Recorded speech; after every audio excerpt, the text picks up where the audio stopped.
make games. This is the third devlog logging my development on my Metroidvania game, which does not currently have a name. I asked you guys to give me ideas last time, and the only comment I really got was telling me call the game Hollow Knight.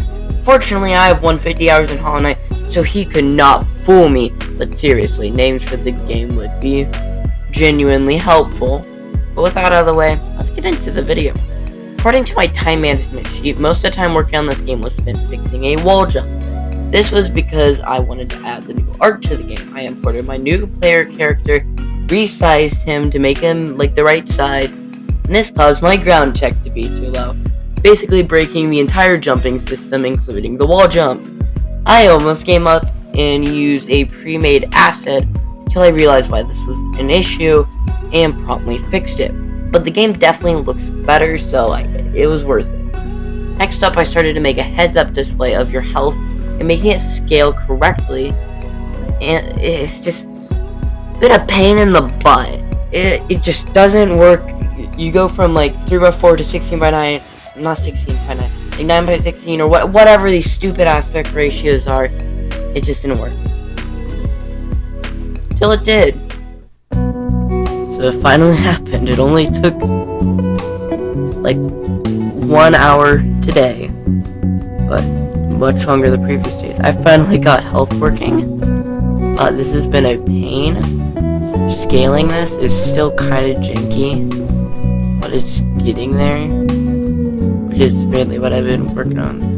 But I actually got the health itself to work. So you go up to it, and there's a little timer so you don't immediately just die.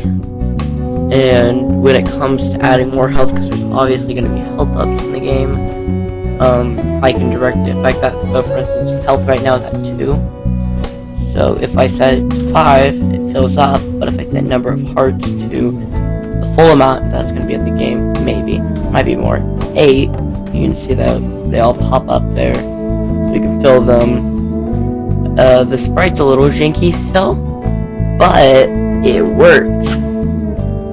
That's what matters. So I've got a working health system, so my enemies can officially attack me. Pretty sweet. We get off of this and go into the coding side of things. It's really not that complicated.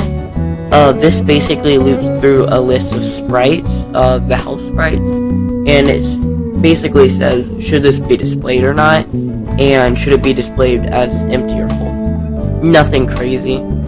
Then down here, when it comes into collision with something, and it hasn't been hit before, it sees if that thing's an enemy. If so, hits equal to true, making it so that it just can't boom, boom, boom, and it starts a quarantine, which is basically just like a method that you can do times in. And this makes health go down, but then it makes you wait for whatever time you want until hit set to false, so it can do the same thing again. Yeah, I got health working. That's nice. It only took like 3 hours of my life and about an hour today. I'm working, yeah. After that, I made our little Tist enemy a lot shinier, and by that I mean he got his proper art.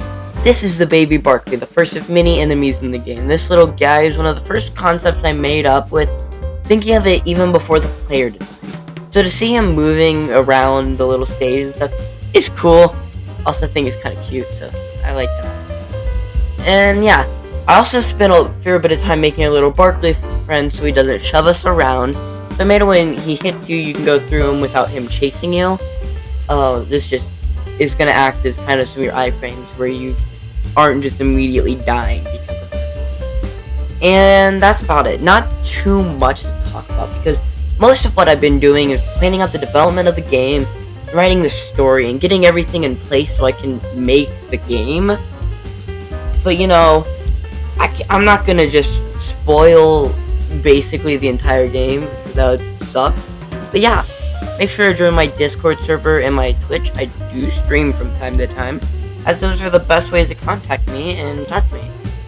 And remember, if you like this video, like. If you don't, and subscribe. Peace.